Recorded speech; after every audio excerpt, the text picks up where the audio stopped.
Irmãos, nós vimos a semana passada Ezequiel, semana retrasada, isso. É o livro de Ezequiel, e eu tentei dar um panorama geral do livro, certo? Então nós não entramos em muita teologia do livro, nós vamos entrar um pouquinho mais a fundo naquilo que Ezequiel trata como problema para o povo de Israel. Se vocês estão lembrados, a semana passada eu disse que quando a gente ouve o relato de Daniel, quando a gente lê a história de Esther, a gente passa a impressão para a gente de que está tudo bem, que está tudo em ordem, que finalmente os judeus aprenderam a lição e estão agora sendo fiéis a Deus. O problema é que o livro de Ezequiel mostra que não era bem assim, que mesmo eles estando lá sofrendo no cativeiro, sem uma terra, sem nação, sem a liberdade, eles continuavam desobedecendo a Deus. E um dos pontos que nós vamos ver hoje é exatamente isso que Deus fala para eles. E o interessante é que a teologia do livro de Ezequiel mostra muita coisa do porquê o povo de Israel foi rejeitado e do porquê Deus escolheu uma outra nação, um outro povo, para ser o seu povo, para ser o povo de Deus. Então, na teologia de Ezequiel é que a gente vai ver alguma dessas coisas. Eu vou começar hoje falando da figura do rolo, que nós já vimos. A figura do rolo vai do capítulo 2, versículo 8, até o capítulo 3, versículo 3. É fundamental essa passagem, porque essa é a figura daquilo que não estava acontecendo com o povo de Deus no cativeiro. Vocês lembram, eu expliquei quem estava aqui, quem não estava aqui pode ver na internet, já está a aula lá no YouTube.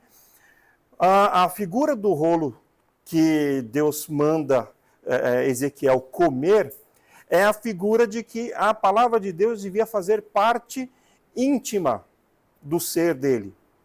Da mesma forma como a gente come alguma coisa e aquilo que a gente come deixa de existir e se torna parte de nós, ao ponto de se manifestar na nossa pele, no nosso corpo, assim devia ser a palavra de Deus para ele. Ele devia comer e ela devia fazer parte de quem ele era, parte do seu físico, parte do seu ser. Então, tudo aquilo que nós fazemos ou daquilo que nós falamos, essa é a intenção dessa figura, deve ser a palavra de Deus. Nossas opiniões, nossos sentimentos, nossas reações, nossas ações, nossos objetivos devem ser a palavra de Deus. Então, essa é a figura do rolo. Ela está no começo porque ela está no chamado de Ezequiel já. Então, Deus está falando para ele que tudo que ele vai falar tem que ser somente a palavra de Deus para aquele povo. Mas vocês lembram que Deus dá um aviso sério para ele, que o povo não vai ouvir. E que seria melhor ele pregar numa língua estrangeira para um povo estrangeiro, porque o povo estrangeiro iria ouvi-lo. Mas o povo de Israel não ia ouvi-lo. Bom, a introdução do livro já é essa, e aí você pensou, opa, tem coisa errada aí. Por que eu estou enfatizando esses pontos? Porque, como eu disse na última aula, o livro de Ezequiel é um dos livros menos lidos da Bíblia, porque ele tem muita coisa pesada e muita coisa que é difícil de entender. Então, a introdução do livro já começa assim e a gente já percebe que tem coisa errada, que não está as mil maravilhas lá, como está em Daniel, como está em Esther, que a gente vê visões e a gente vê história de judeus chegando ao poder no Império Persa, no Império Babilônico. A gente vê a história do povo sendo fiel, do povo buscando a Deus na história de Esther, mas o livro de Ezequiel tem uma mensagem dura em relação a isso. Então, essa é a figura do rolo, está no começo do livro. E aí a gente vai então lá para o capítulo 11. No capítulo 11, ele começa a falar de uma das razões pelas quais o povo de Israel estava sendo castigado com o cativeiro na Babilônia, que é a corrupção política. O povo de Israel é intimamente ligado com a sua política e a sua religião. As leis políticas, as leis civis, são as leis religiosas também. E muitas leis civis são consequência das leis religiosas. Então, quando a gente fala de corrupção política, obviamente a gente vai sempre falar de coisas que eles faziam em desobediência a Deus, que geravam comportamentos errados dos governantes em relação ao povo. Então, novamente, nós vamos encontrar no capítulo 11 uma reunião em que está Ezequiel e 25 homens dos anciãos de Israel, da liderança de Israel lá no cativeiro, chefiados, nesse caso, por Jazanias e Pelatias, 2 príncipes do povo. Aqui a palavra príncipe não significa que eles eram herdeiros dos reis, mas significa que eles eram os principais. Eram os eleitos como chefes ali, ou escolhidos como chefes. Há uma diferença entre eleição e escolha, né?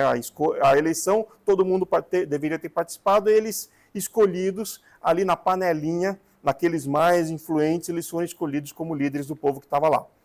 Então, Jazanias e Pelatias, chefes desses 25 homens.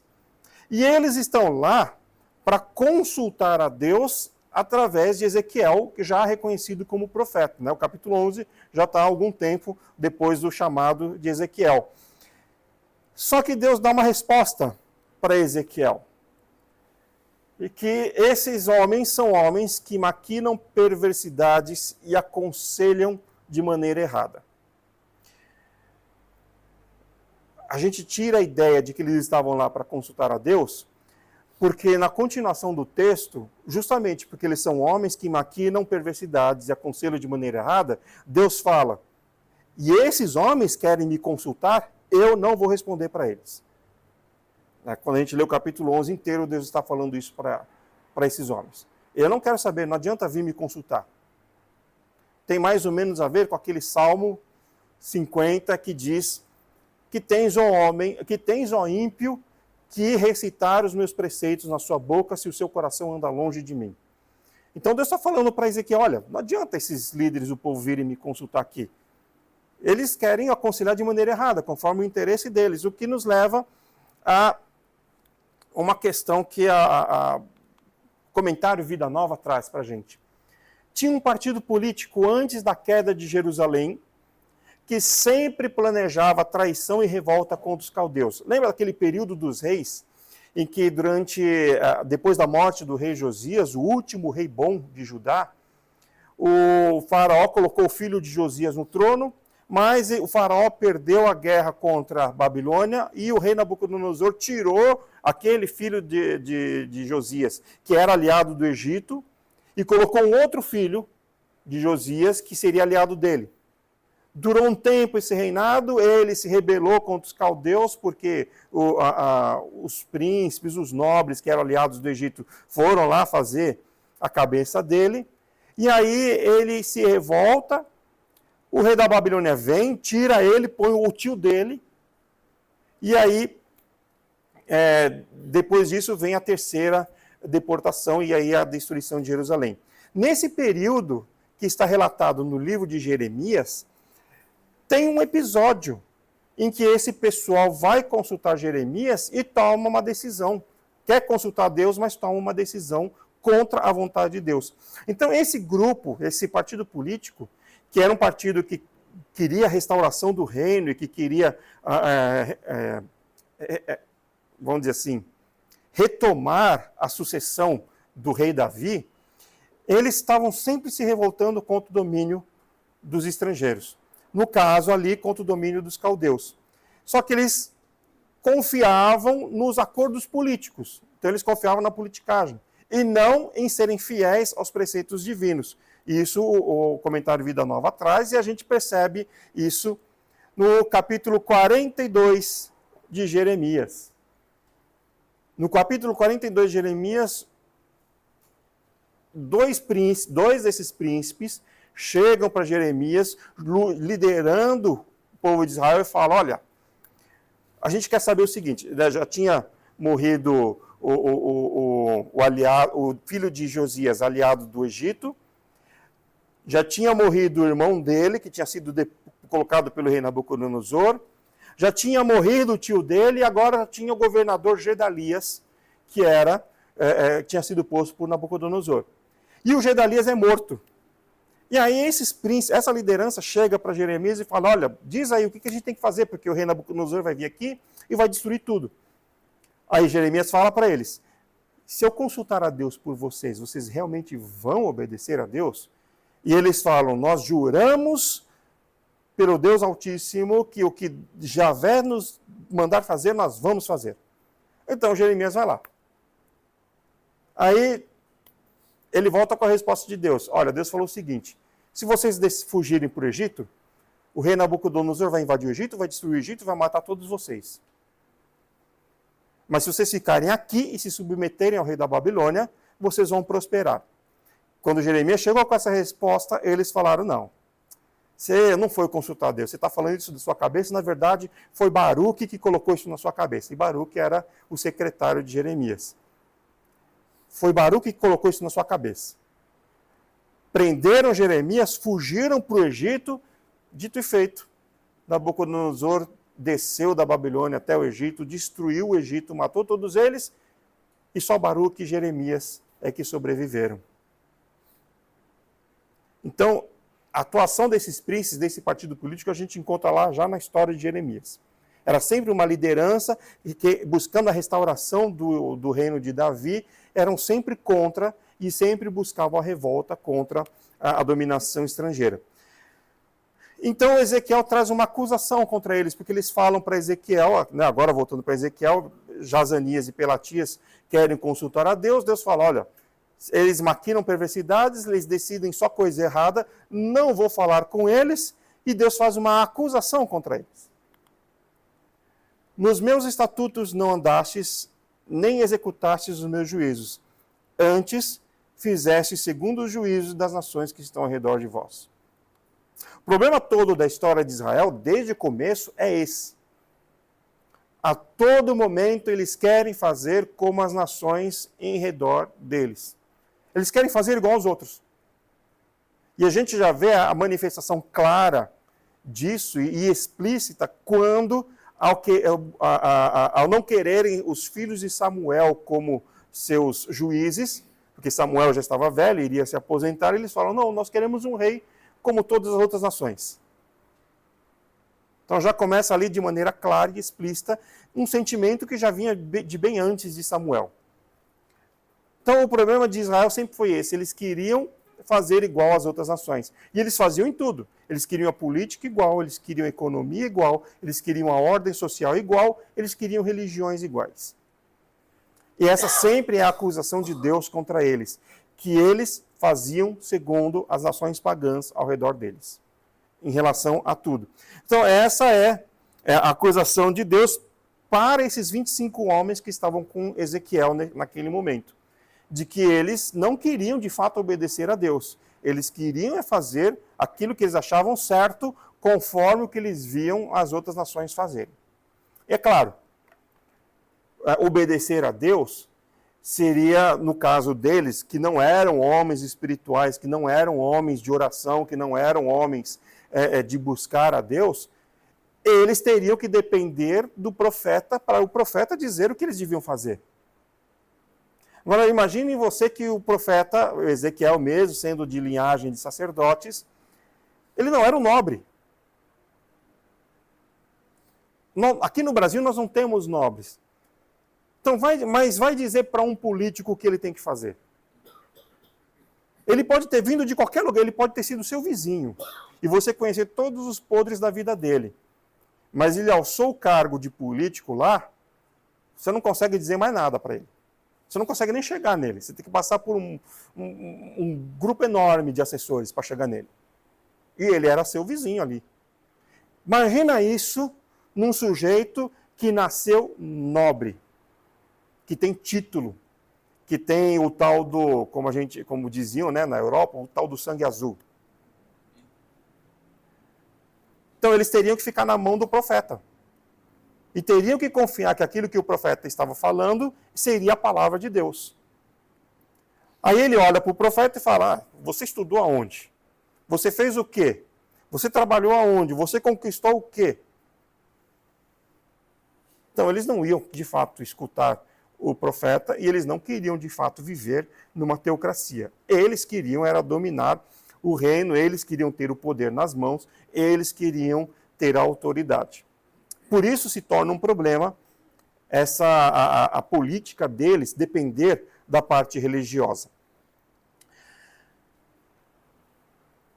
A segunda acusação de Deus contra eles, contra o povo de Israel, aquela acusação foi contra os líderes, né? Agora a acusação contra o povo, é a corrupção religiosa do povo.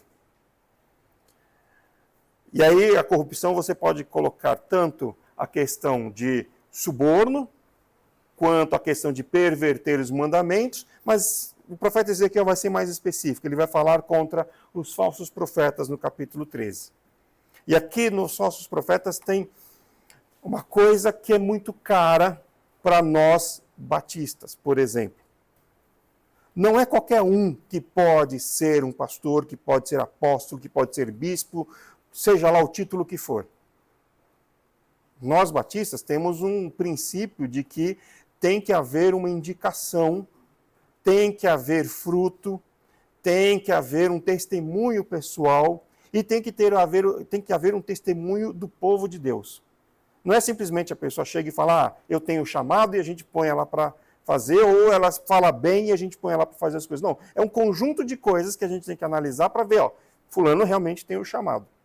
Eu costumava dizer o seguinte, que na igreja que eu pastorei durante 11 anos, se o seminarista não é capaz de varrer o chão da igreja, ele não tem o chamado.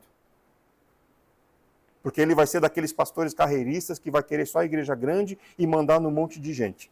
Se o seminarista não é capaz de bater de porta em porta fazendo evangelismo, não é seminarista, não tem o chamado. Se ele não é capaz de fazer obra social, ele não tem o chamado. Se ele não é capaz de fazer o menor serviço sendo servo dos outros, ele não tem o chamado. Então eu já barrava um monte de gente aí porque eu falava, tá bom, você quer ser seminarista? Então vamos comigo bater de porta em porta. No começo, a primeira vez até ia. Mas depois de uns nãos na cara, umas portas batidas e até alguns xingamentos do que a gente ouvia, na segunda vez já não vinha. Eu falava, escuta, você não tem um chamado? Você não tem amor pelas almas? É isso que você vai enfrentar, como pastor, como missionário. Então, aqui tem um problema muito caro para nós batistas, porque a acusação contra os falsos profetas que atuavam em Israel, que atuavam com o povo judeu, é que eles profetizavam aquilo que eles sentiam no coração. E sentir no coração, o profeta Jeremias fala que o coração do homem é a coisa mais enganosa em que o homem pode confiar. O coração do próprio homem. Então, Deus está acusando esses falsos profetas. Eles profetizam aquilo que eles sentem no coração. Por isso a gente fala muito contra o tal do emocionalismo, porque o emocionalismo engana. E engana demais. A pessoa pode, num momento, estar lá no culto, de olho fechado, põe a mão no coração, levanta os braços assim, mas está batendo na esposa em casa. Mas está violentando os filhos em casa. Como eu já vi muitos casos. Então, emocionalismo não quer dizer nada, e esse trecho fala contra isso. Que eles profetizavam o que sentiam no coração. Eles não tinham recebido voz de Deus, não tinham recebido visão de Deus, não tinham experiência com a palavra de Deus. Eles apenas sentiam que deviam falar aquilo. Mas só que ele está falando de profeta. Alguém que já estava no cargo, alguém que já estava exercendo a função. E não eram pessoas que o próprio Deus tinha chamado, eram pessoas que o povo achou que eram profetas, que viu como profetas e que estabeleceu como profetas. Eles seguem o seu próprio espírito, e aqui, quando eu digo seguir o seu próprio espírito, a gente traduz por seguir suas próprias opiniões, suas próprias ideias, os seus achismos, as suas próprias experiências. Não era Deus que os havia enviado. Mas o ponto mais importante é esse aqui. O versículo 5 fala que eles não ficaram na brecha, nem edificaram um muro. Se a gente for pensar em corrupção religiosa, então a gente está pensando em pessoas que, quando acontecia alguma coisa do seu interesse, eles atuavam. Quando não era do interesse deles, eles até lutavam contra para que fosse feito o seu interesse. Então eles não ficaram na brecha nem edificaram o muro, ou seja, eles não foram os primeiros a receber o ataque do inimigo, que é o sentido de ficar na brecha do muro, e nem edificar um muro para proteger.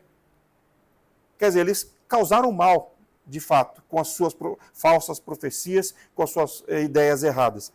Mas tem um versículo, no capítulo 22, 30, que especifica mais ainda isso. Busquei entre eles um homem que tapasse o muro e se colocasse na brecha perante mim a favor desta terra, para que eu não a destruísse. Mas a ninguém achei. Deus está falando o seguinte, olha, dentre todos esses profetas aí, eu procurei um que ficasse de joelhos perante mim, orando, para que eu não castigasse o povo. E não tinha um que ficasse nessa brecha. Ele não está falando nem de ficar contra os inimigos, ele está falando do profeta que ficasse de joelhos, orando a Deus, intercedendo pelo povo. Não tinha um. E Deus está falando, olha, eu procurei.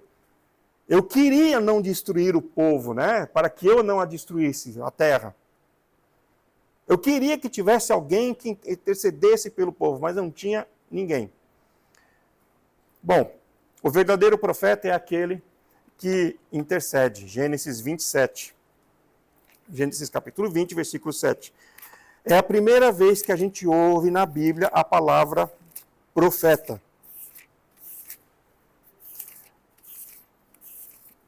Na leitura diária desse ano, os irmãos já se leram, né, a leitura diária, já passaram por esse texto e devem estar lembrados da história. Abraão e Sara vão peregrinar na terra de Gerar, entre os filisteus. Abraão, profeta, pai da fé, demonstra falta de fé. Ele mente com medo de que os filisteus peguem sua esposa, porque, diz o texto, ela era muito bonita. Então ele fica com medo de que os homens da terra dos filisteus peguem a sua esposa. Então ele mente, dizendo que ela não é esposa dele, que ela é irmã. Na verdade não era mentira, porque ela era meia-irmã dele. Mas ele fica com medo de que por causa dela, para tomarem ela dele, o matem. Acontece que aí, então, acabam descobrindo. O rei Abimeleque pega Sara, de fato, leva Sara para o harém dele, mas ele não toca nela, porque Deus o impede. E de noite Deus aparece para Abimeleque e fala, escuta, você pegou uma mulher casada. E por causa disso a tua casa está sendo castigada. Então você vai lá, fala com Abraão, que é o que diz o versículo 7, agora, pois, restitui a mulher ao seu marido, porque ele é profeta, e ele intercederá por ti, e viverás. Então, a primeira vez que aparece a palavra profeta na Bíblia, aparece sobre a intercessão de Abraão em prol de Abimeleque, mesmo sendo Abraão o sujeito errado. O profeta tem que interceder. O profeta tem que dobrar o joelho. Então, a primeira função do profeta não é revelar o futuro, não é vaticinar os acontecimentos da vida de alguém. A primeira ação do profeta, a primeira função do profeta é a intercessão. E esses falsos profetas do povo de Israel lá no cativeiro estavam enchendo o povo de ideias erradas, dizendo que vinham de Deus, só que Deus os acusa. Olha, eu não falei com nenhum deles. Eles estão profetizando o que sentem no coração, eles estão falando aquilo que eles acham que é certo. Nenhum deles foi capaz de interceder pelo povo e eu procurei quem pudesse interceder. Então vejam, parece que estava tudo bem, né? Mas na verdade a própria religião estava corrompida porque os líderes, os pastores, os guias, os professores, os profetas estavam corrompidos. Estavam fazendo aquilo que eles queriam. O que é, para nós também, um segundo princípio muito importante. Nós não podemos falar aquilo que nós queremos. Muitas vezes eu fui duro com algumas pessoas porque eu vi que a pessoa estava com malandragem para cima de mim. Ela vinha, pastor, eu posso fazer tal coisa? Eu falo, olha, o que está escrito na Bíblia? Ah, está escrito na Bíblia que não pode, que não sei o quê. Eu falei, então. Ah, mas eu acho que... Eu falei, não interessa o que você acha. Não, mas tem que respeitar a minha opinião. Não, não interessa a sua opinião. Você não é crente? Você não é cristão? Então é o que a Bíblia diz. Não é o que você acha, não é a sua opinião. Muita gente não me entendeu, mas, sinceramente, para vocês, irmãos, e eu estendo isso para vocês também, não estou nem aí se não entendeu. Não me importo com isso, porque eu tenho que ser aquele que está na brecha. Eu não posso fazer como esses falsos profetas e dizer aquilo que interessa só porque eu estou interessado no dízimo que a pessoa vai dar na igreja ou naquilo que a pessoa pode oferecer como ação para a igreja. Eu tenho que interceder por ela para a salvação da alma dela. E era isso que esses falsos profetas não faziam. Nós vamos chegar lá na época de Jesus e nós vamos encontrar um mandamento muito interessante, que não fazia parte dos 10 mandamentos, mas que fazia parte de uma série de regras que o povo de Israel havia criado para a religião, que é a questão do Corban. Já ouviram falar nessa palavra? Está lá em Mateus. O que é o Corban? Corban é uma oferta em que a pessoa podia dar para o templo, e aquela oferta seria consagrada, sagrada, mas ela podia, depois de um certo tempo, resgatar uma porcentagem daquele valor daquela oferta. O problema é que a pessoa podia dizer que aquilo era Corban antes dela entregar. E a acusação que Jesus faz aos fariseus é: vocês deixam de honrar pai e mãe com o seu sustento, dizendo para eles, olha, aquilo que eu podia dar para vocês é Corban. Quer dizer, o sujeito estava com dinheiro lá, podia ajudar pai e mãe. Mas, por algum motivo, não queria ajudar, ou por ganância mesmo, para ter o dinheiro, e falava, não, esse dinheiro que eu tenho aqui para ajudar vocês é Corban. Não, essa ovelha que eu tenho aqui para dar para vocês comerem é Corban. E dizia que era oferta consagrada, que ninguém podia mexer, e deixava de ajudar pai e mãe, com o pretexto de usar um artifício religioso. Então eles acabaram inventando meios de manipular a religião para conseguir os seus interesses. Era isso que esses falsos profetas faziam. Mas também não era só isso. Eles tinham visões falsas e adivinhações mentirosas, ou seja, claro que se eles seguiam o seu próprio espírito e falavam de coisas que não sabiam, tudo que eles falavam era falso. Mas sabe como é aquele negócio? Relatar uma visão impressiona. E como é que a gente vai dizer que não é verdade a visão que a pessoa teve? Bom, só como spoiler para vocês, talvez isso faça parte de alguma aula em algum momento, existe meio de descobrir se a visão é correta ou não. Né? Tem um princípio em teologia que diz que a Bíblia explica ela mesma. A sua visão não pode ser contrária a nenhum princípio bíblico. Se for o contrário, foi só coisa da sua cabeça. Mas eles tinham visões falsas e adivinhação mentirosa. Olha, visão falsa e adivinhação mentirosa só pega quem não conhece a Bíblia. Por isso a gente sempre insiste, leiam a Bíblia, porque assim ninguém vai enganar vocês. Visão falsa, adivinhação mentirosa só pega quem não conhece a Bíblia. Porque não conhecendo a Bíblia, não tem como comparar para ver se está certo, não tem como verificar.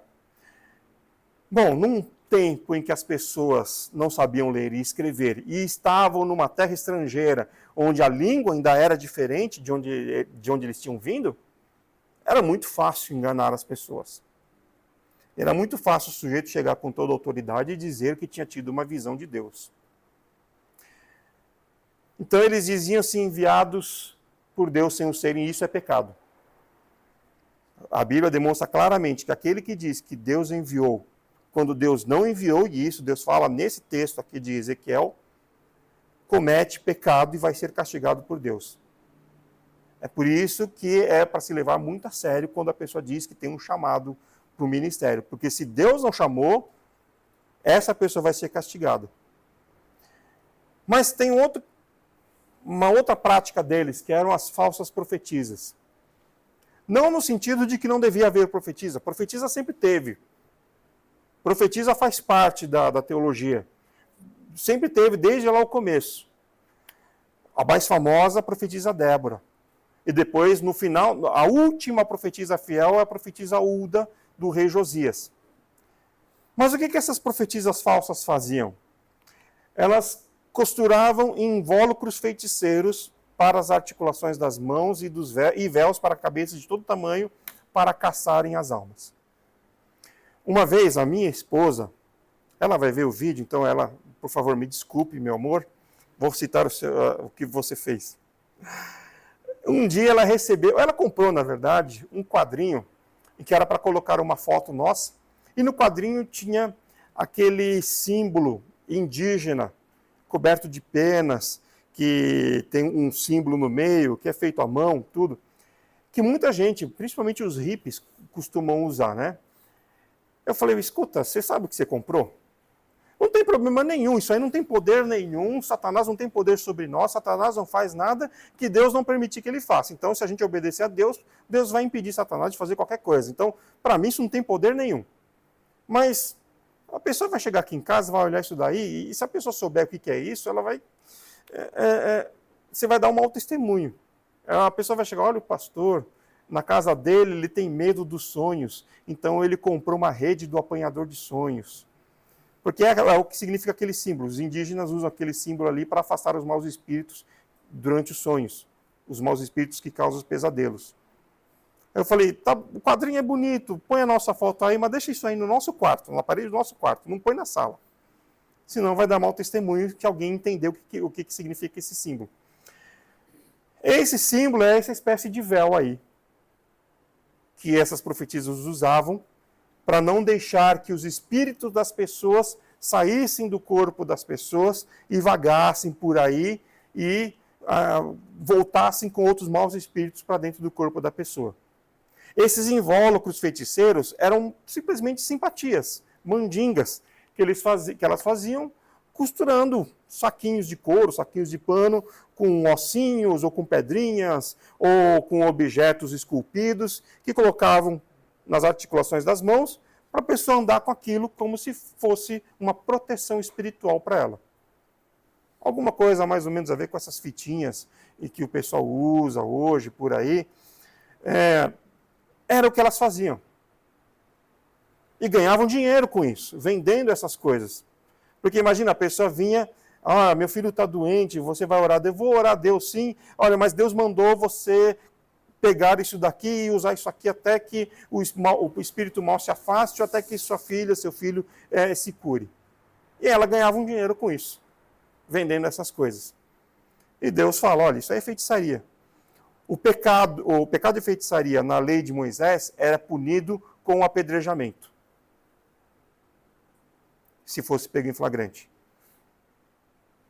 E o pecado de feitiçaria na lei de Moisés é comparado à prostituição e ao adultério. Por isso que na época de Jesus vão pegar lá a mulher adúltera e vão querer apedrejá-la, porque a lei de Moisés diz que era para fazer isso. Então Deus acusa essas falsas profetisas de estarem usando simpatias e feitiçarias, mandingas, o que vocês entenderem dessas palavras, para profetizar para o povo, para dominar o povo. Agora, tudo isso, tanto dos homens quanto das mulheres, indica que era uma religião manipulada por interesses. Porque você obrigava a pessoa a fazer o que você quisesse. E não obedecer aos mandamentos de Deus. Aqui, um parêntese, deixa eu falar baixinho, vocês sabem que quando eu começo a falar baixinho assim, é porque eu vou dar uma cutucada. Não parece um certo país que a gente conhece por aí?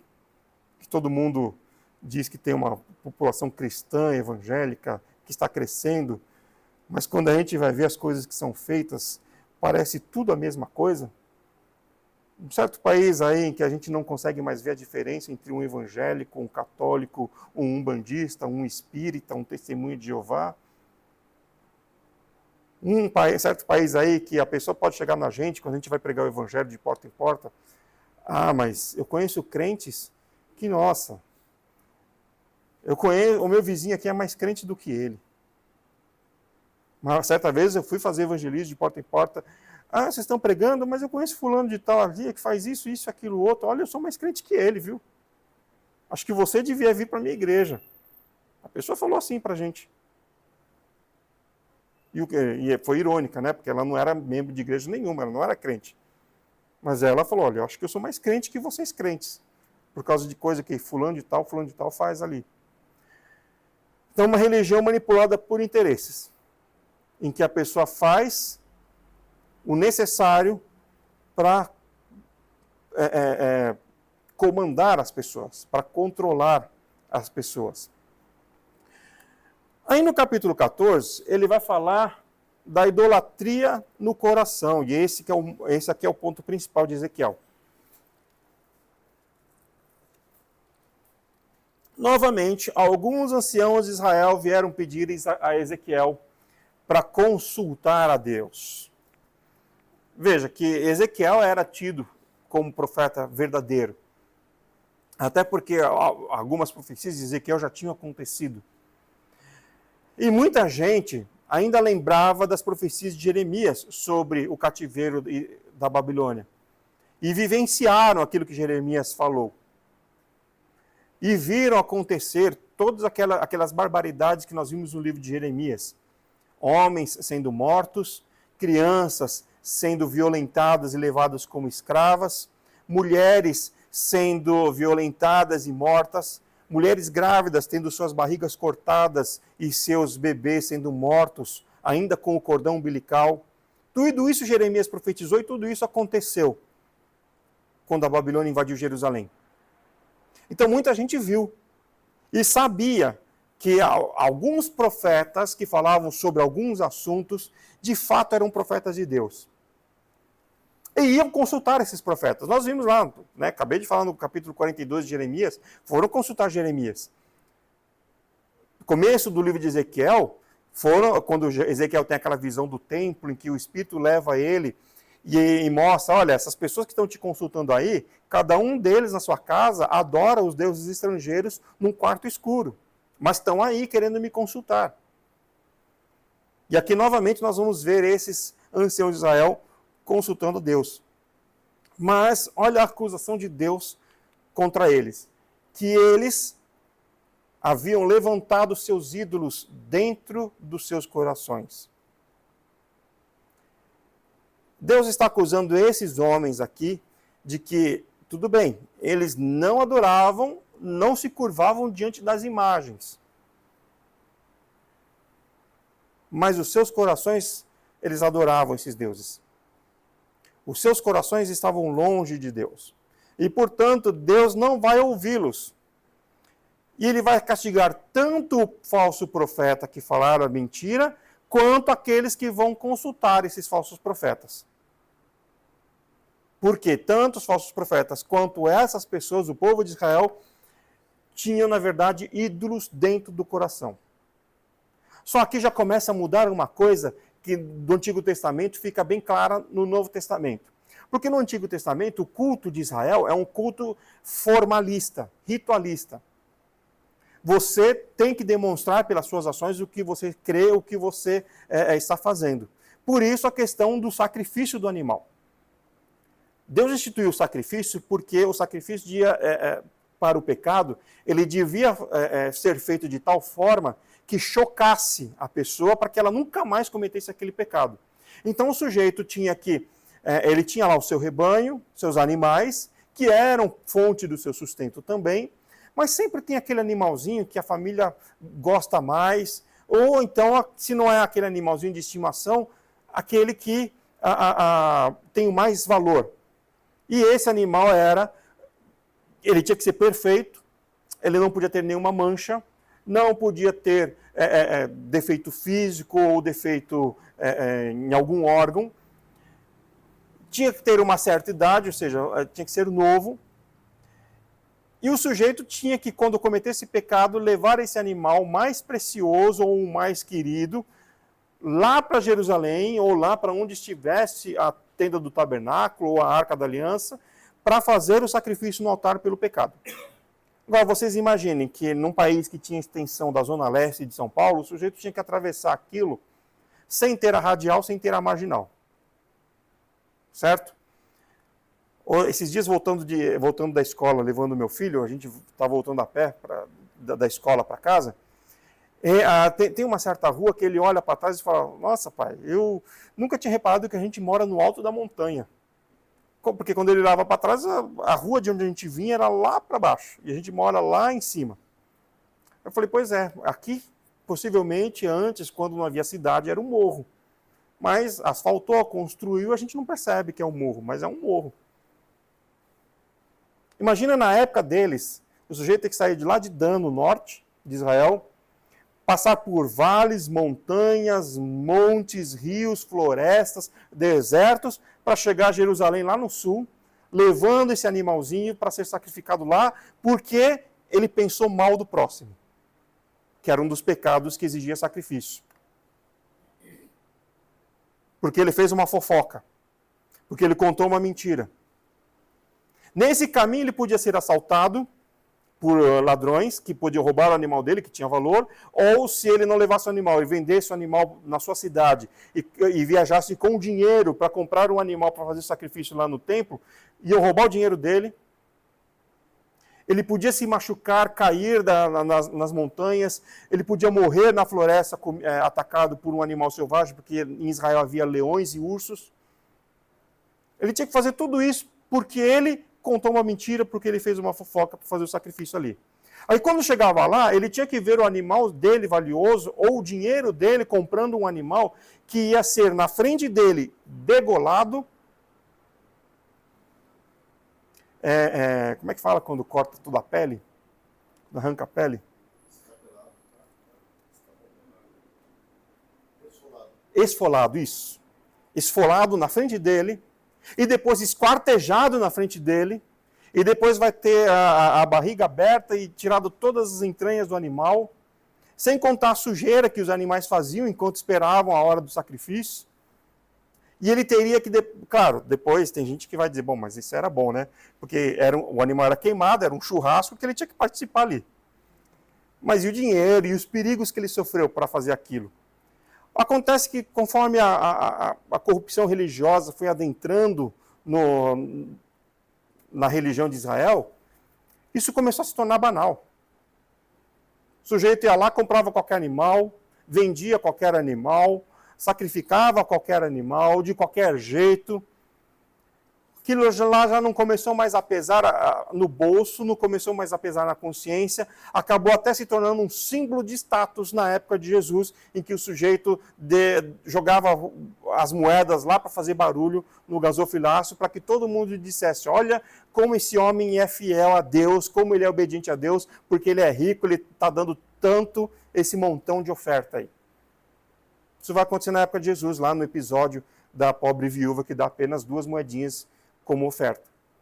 Quer dizer, eles distorceram a questão do sacrifício, o sacrifício acabou se tornando uma coisa banal, acabou se tornando uma coisa apenas ritualística, e o coração, apesar da pessoa estar fazendo aquilo, conforme os preceitos da lei de Moisés, o coração dela estava longe de Deus. E aí, aqui em Ezequiel começa a mudar alguma coisa, porque Deus fala, olha, eu quero os corações. Vocês não adoram aos deuses, mas dentro do coração de vocês está a idolatria. Então, o comentário Vida Nova traz o seguinte, que no cativeiro, eles não podiam construir templos para nenhum deus. Isso é óbvio, eles estavam no cativeiro, tinham uma certa liberdade, mas não tinham direito de construir templos. Quem constrói templos na religião pagã é o governo. Quem amava a Deus, adorava a Deus em seu íntimo, porque eles não podiam construir templo nem para Jeová.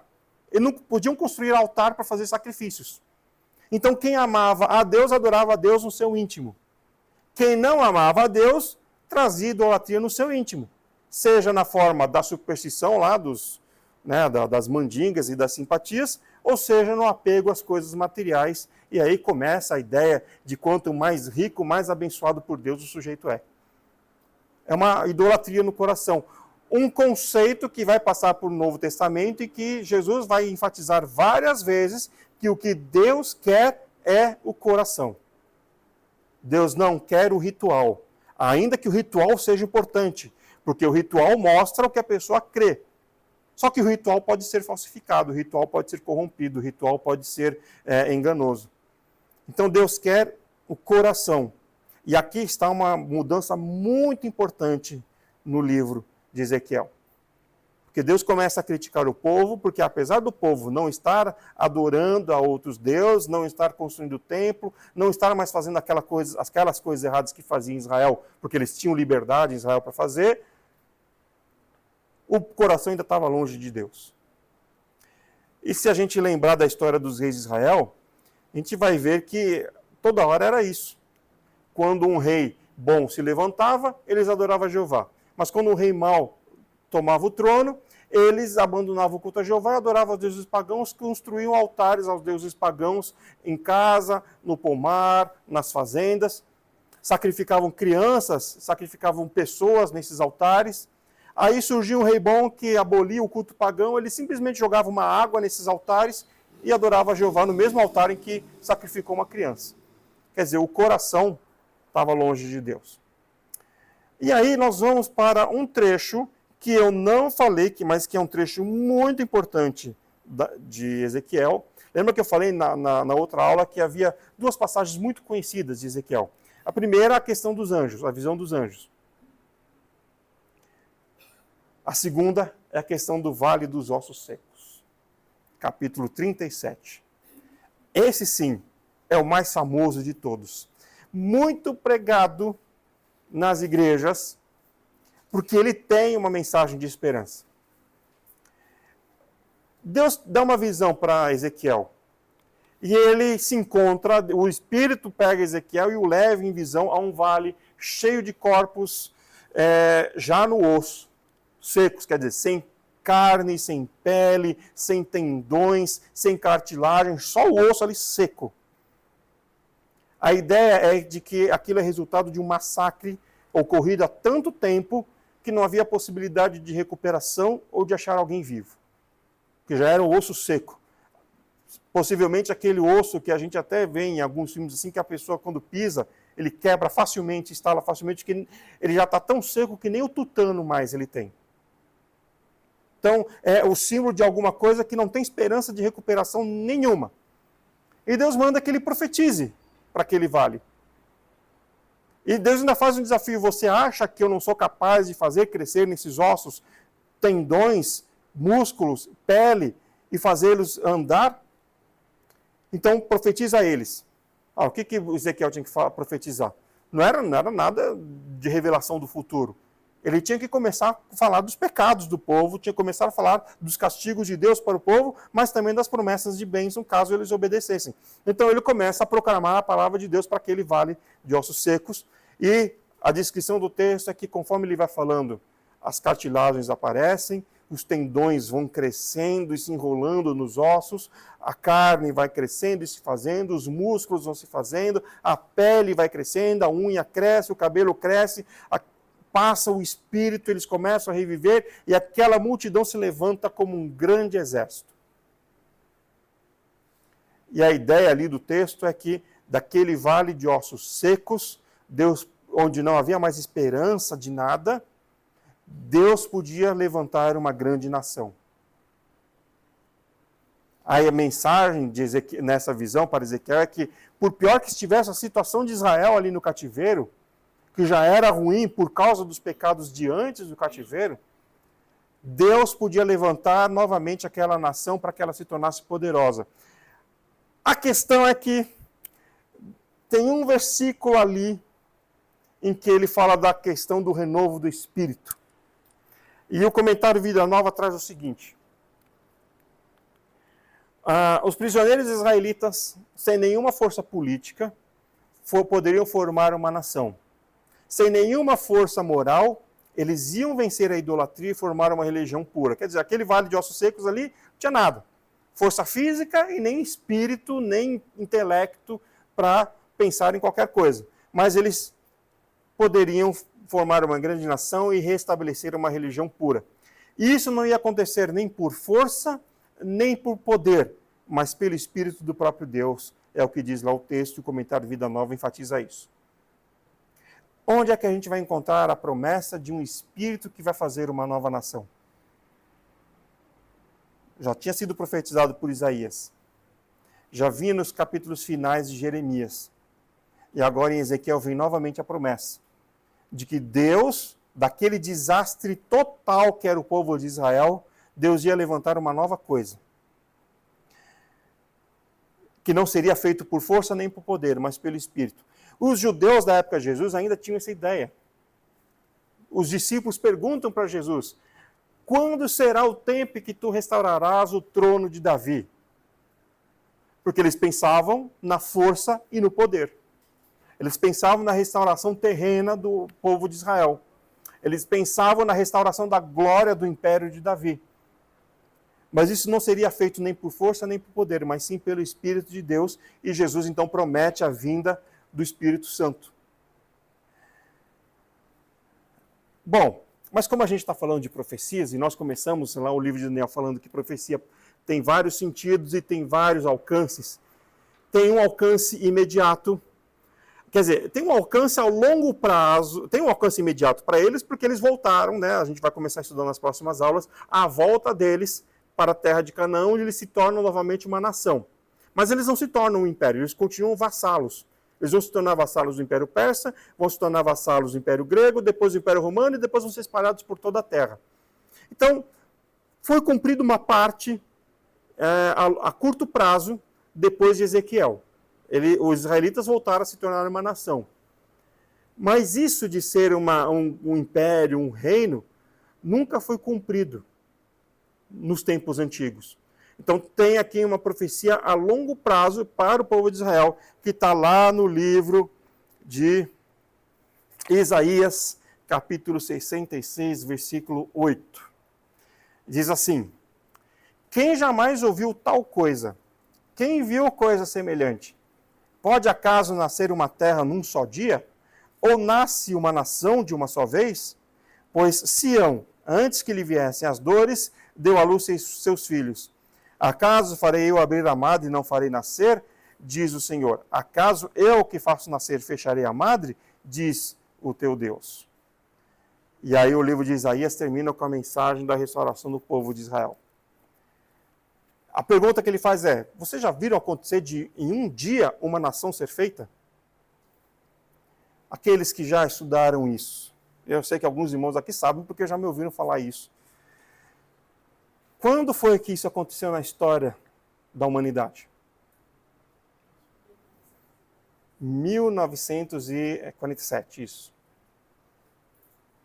Quando a ONU se reuniu e num único dia, numa votação, restabeleceram a nação de Israel.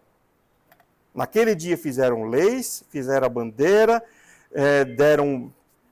fizeram um monte de decisões burocráticas lá para proporcionar que os judeus espalhados no mundo todo pudessem retornar à Terra Prometida e reconheceram naquele dia, eu não fui procurar a data exata,